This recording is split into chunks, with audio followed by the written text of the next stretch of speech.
Time for Bhaji Radio 1, ladies and gentlemen. What is it time for? Time to see if we can get you excited about the written word, see if we can seduce you with the perfume that wafts out, the fragrance that hits us every time we open a new book and are hit with new ideas, the titillation, no? And today, of course, is a very special book, actually, because we've got a very special person with us, Nidhi Goyal. She's visually impaired, but her spirit, of course, sees all. And that spirit has now translated itself into a book that is a compilation of which she is one of the authors as well. It's called And They Lived Ever After. The happily is missing because there's perspective in life that's required. And that's what the book is all about, a retelling of fairy tales. Am I right, Nidhi? Yes. Hi. I'm so excited to be here. Thank you for bringing this book to everyone who's watching.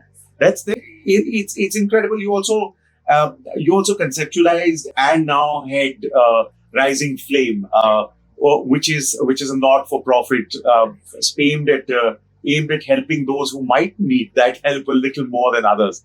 You want to tell us a little about the story behind Rising Flame, and then of course behind the book as well.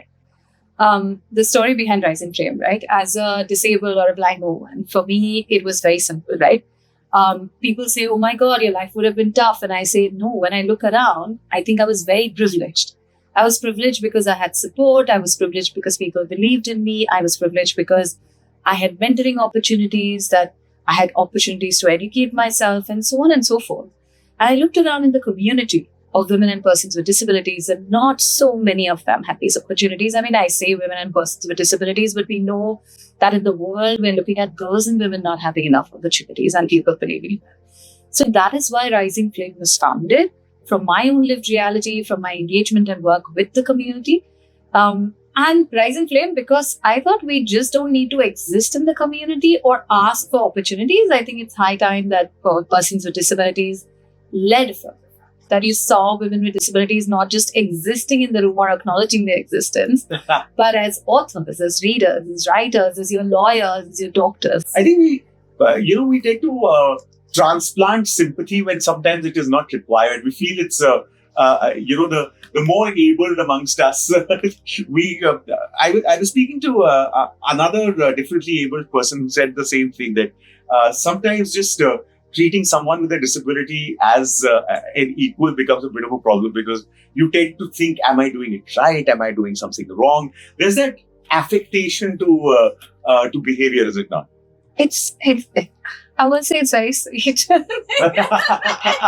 Sorry, I'm also a comedian, so I use some of these stories. Every time somebody does this, I'm like, good, this goes in my set.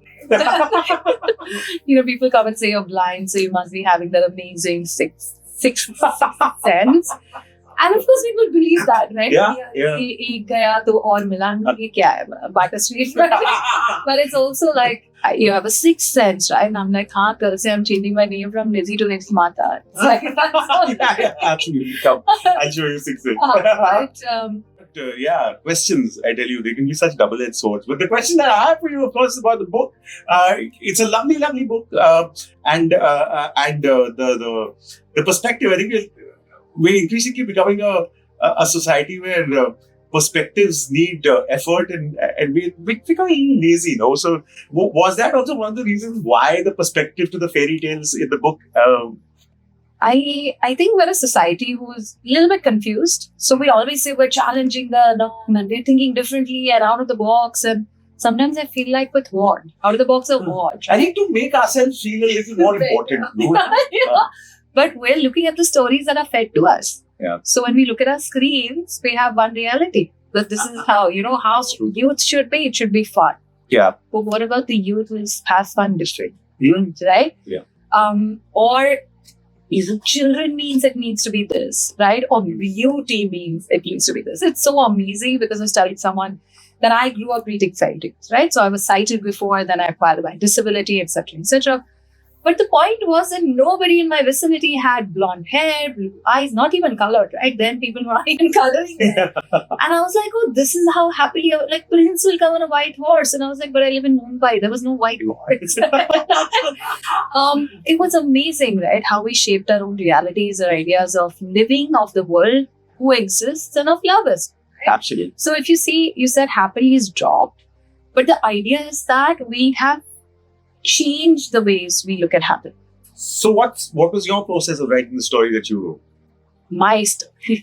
Let's talk about the process of the book. I think that's more rich. Please, absolutely. For me, it was very interesting because I think when people ask me when you founded Rising Flame, I said many programs were conceptualized in my head already then, right? And this is one of the things that I wanted to take forward along with an incredible team. It so happened that it became a reality. But the idea is that we wanted to reclaim space. So when we look at popular tales, the idea to rewrite them and introduce alternate realities. The simple thing is, there's Snow White story. Well, why can't the Snow White be deaf? Is it such an unbelievable thing? No, it's not. Right? Rapunzel was stuck in a tower. But if you don't make accessibility, then if the Rapunzel is a wheelchair user, she will be stuck in a tower. Right? So unraveling those and introducing alternate worlds was the idea. That's the purpose of the written word, is it not? Try and see if the mind can be opened out to possibilities, and many, many possibilities in the book. It's called And They Lived Ever After. The wonderful Nidhi Goyal, she's one of the writers and a collaborative effort of those who want to tell us a different story. And I think we are all but stories, aren't we? So it's important. And it's also important that you pick up the book. It's available in brick and mortar stores and online as well. No, we don't want you to go running and buy the book or whatever. We're just telling you that there are stories that are alternative that exist. If you want to taste them, the book's called And They Lived Ever After. Nidhi, this has been absolutely wonderful. Thank you very much for your time. Thank you for having me. It's a pleasure, chat. And this, of course, is Turning a Page, where we try and see if we can make you fall in love with the written word. Thank you for watching. So remember, if you liked what you saw and if that triggered thought, like, share, subscribe. Very important for us, where we can keep bringing you stuff like this. 94.3 Radio 1. Just search for it and you'll find out.